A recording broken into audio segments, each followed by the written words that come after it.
Assalamualaikum warahmatullahi wabarakatuh. Bagaimana kabar anak ibu semua? Sehat? Ibu, harapan ibu agar kalian tetap sehat. Perkenalkan, nama ibu, Ibu Zainita Atati, dengan mata pelajaran biologi yang akan mengajar anak ibu di kelas 10 IPA. Di masa pandemi COVID-19 saat ini mengharuskan kita untuk melaksanakan proses pembelajaran jarak jauh atau disebut juga dengan PJJ. Di sini sekolah kita SMA Budi Dharma Dumai mengemas PJJ tersebut dalam 3 bentuk. 1. Share video pembelajaran. Yang kedua, video conference. Dan yang ketiga, penugasan.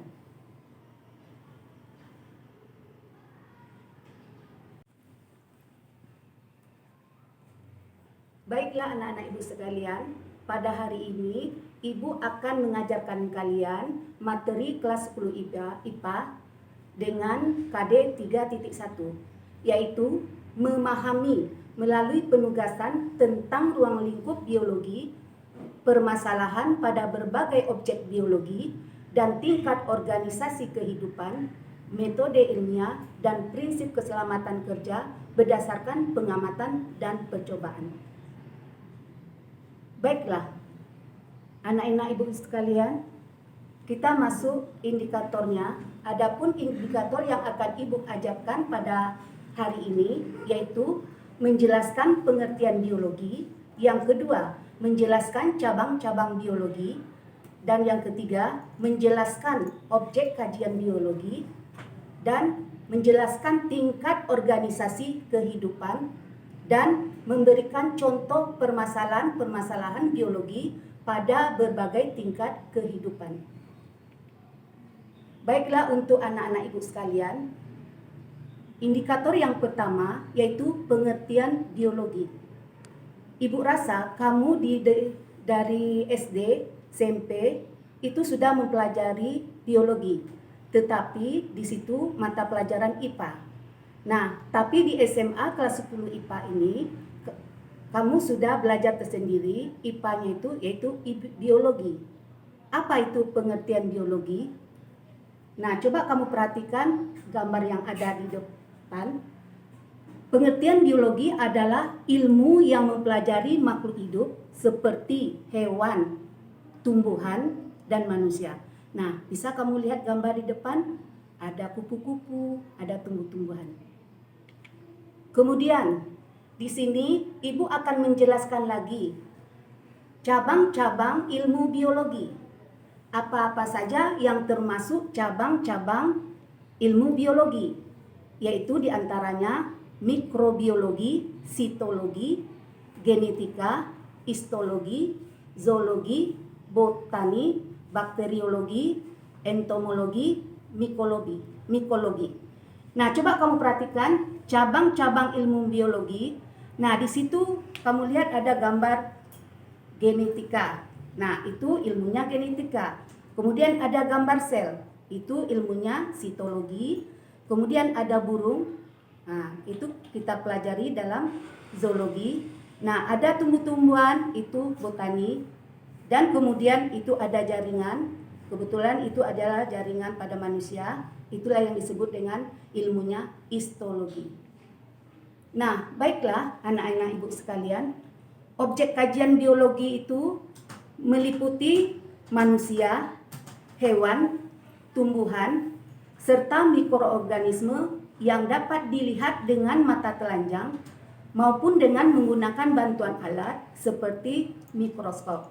Nah, mungkin Anda, anak-anak ibu sekalian, pernah mengamati di waktu SMP pelajaran IPA-nya dengan menggunakan mikroskop, yaitu dengan mengamati misalnya hewan-hewan atau tumbuhan yang hidup di air. Nah, itulah kajian biologi. Jadi kajian biologi itu bisa kita amati secara mata telanjang dan juga membantu dengan bantuan mikroskop. Nah, di sini Ibu akan menjelaskan indikator tingkatan organisasi kehidupan.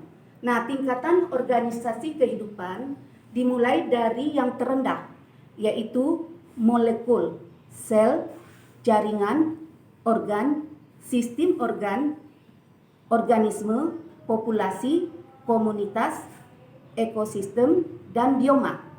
Nah, mungkin anak-anak ibu sudah mengetahui contoh-contoh dari tingkatan-tingkatan organisasi kehidupan. Nah, ibu akan menjelaskan kembali ya. Nah, salah satu contoh dari tingkatan organisasi kehidupan dimulai dari molekul. Nah, mungkin kamu pernah kenal dengan istilah ada tes DNA ya. DNA itu termasuk molekul. Nah, kemudian kamu sudah pernah mengamati dengan menggunakan mikroskop, mengamati mikroorganisme seperti amoeba. Nah, itu kita sebut dengan sel ya. Kemudian kalau kamu mempelajari tumbuhan, hewan, kemudian kamu mengamati daun, akar. Nah, di situ akan kamu perhatikan jaringan-jaringan apa yang terdapat pada tumbuhan tersebut. Nah, salah satunya misalnya jaringan floem. Masih ingat kan fungsinya untuk mengangkut hasil fotosintesis dari daun ke seluruh tubuh tanaman. Tingkatan organisasi kehidupan berikutnya adalah organ. Nah, salah satu organ pada tumbuhan seperti akar, batang, dan daun. Kemudian organ pada hewan seperti hati, ginjal, paru-paru. Nah, kemudian organ-organ tersebut akan membentuk sistem organ. Nah, mungkin kamu sudah mempelajari sistem organ di kelas 9 atau kelas 8. Nah, salah satu contoh sistem organ yaitu sistem pencernaan, pernapasan. Nah, kita ingat lagi apa-apa saja yang menyusun sistem pencernaan, mulai dari mulut, kerongkongan, lambung, usus halus, usus besar, dan anus. Nah, itu salah satu sistem organ yang menyusun sistem pencernaan. Kemudian organisme. Nah, apa itu organisme? Makhluk hidup tunggal. Nah, misalnya kamu itu juga termasuk organisme. Kucing juga termasuk organisme. Nah, kemudian kumpulan dari organisme ini akan membentuk populasi. Apa itu populasi? Kumpulan beberapa individu, ya. Nah, misalnya populasi apa? Populasi burung. Mungkin dalam populasi itu ada 10 ekor burung. Itu populasi namanya ya. Nah, kemudian komunitas. Apa pula itu komunitas? Komunitas itu kumpulan dari beberapa populasi, yaitu populasi kupu-kupu, populasi jerapah, populasi singa. Nah, itu kumpulan semuanya itulah yang disebut dengan komunitas. Nah, ekosistem. Ekosistem itu kalau kita perhatikan ada ekosistem air, ekosistem darat. Nah, kalau kita perhatikan lagi ekosistem air ada sungai, ada laut. Sedangkan darat seperti padang rumput. Kemudian hutan hujan tropis. Nah, itu ekosistem. Bioma itu apa? Bioma itu adalah bumi, ya. Nah, itulah tingkatan-tingkatan organisasi kehidupan. Ibu mulai dari lagi ya, dari molekul, sel, jaringan, organ, sistem organ, organisme, populasi, komunitas, ekosistem, dan bioma. Baiklah anak-anak ibu sekalian, indikator yang terakhir yaitu permasalahan biologi. Nah, seperti kita ketahui, dari tingkatan-tingkatan organisasi kehidupan itu timbullah permasalahan-permasalahan biologi.